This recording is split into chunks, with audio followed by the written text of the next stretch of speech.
Cette guerre n'est pas une guerre terrestre, ce n'est pas non plus entièrement une lutte contre les tentations. Une guerre qui consiste à vaincre un certain péché.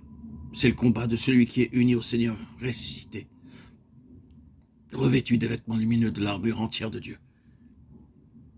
Car Dieu a créé pour revêtir ses rachetés un vêtement lumineux, à travers lequel les dards enflammés du malin ne peuvent pas pénétrer. Ces vêtements lumineux s'appellent l'armure de lumière. C'est l'armure complète de Dieu. Le revêtement de l'esprit du croyant, du nouvel homme par le Seigneur Jésus. Romains 13, 12, 14. Ceci est la guerre de l'esprit, dans le domaine spirituel. Ceux qui vivent encore de la vie de l'âme, c'est-à-dire qui sont encore ce que l'Écriture appelle hommes naturels, ne comprennent pas cela. Vous leur parlez, ils ne comprennent pas votre langage.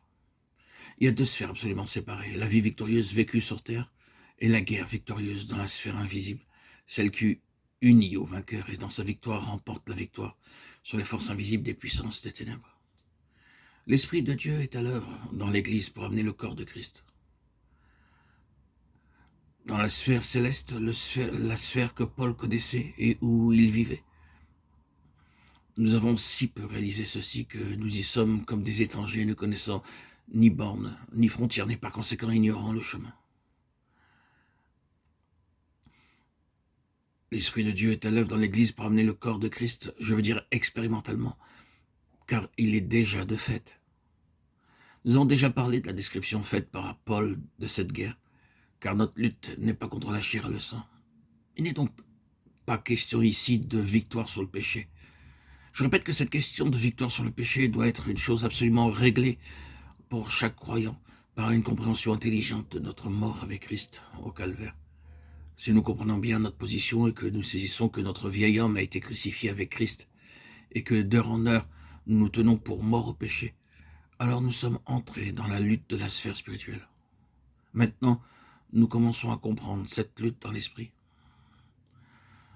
Ce n'est pas votre âme ou votre intelligence ou vos sentiments ou vos émotions ou votre corps qui doit combattre, mais c'est une lutte dans votre esprit. C'est une lutte spirituelle contre un ennemi spirituel au moyen des armes spirituelles et d'une puissance spirituelle.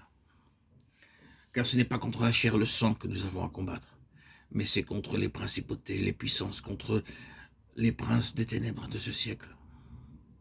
Je voudrais lever un peu le voile et vous montrer ces forces spirituelles contre lesquelles nous avons à combattre. Dans la Genèse, nous avons aperçu de la sphère dans laquelle se meuvent ces forces d'opposition, ces principautés, ces puissances. La seule région du monde créé dont Dieu ne dit pas « cela était bon » fut le firmament. Dans la dernière partie du chapitre verset 28, le même mot « cieux » est traduit en anglais par « air ».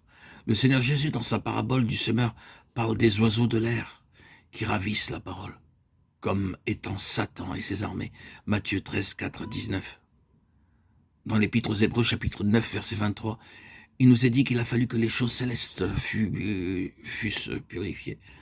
Il y a une purification de l'air qui ne peut être faite que par l'œuvre accomplie du Christ au calvaire.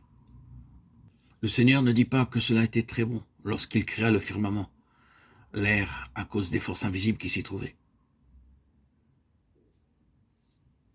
Cette déclaration se trouve confirmée très nettement dans Éphésiens 2, quand Paul dit « Vous avez vécu autrefois selon le train de ce monde, selon le prince de la puissance de l'air. »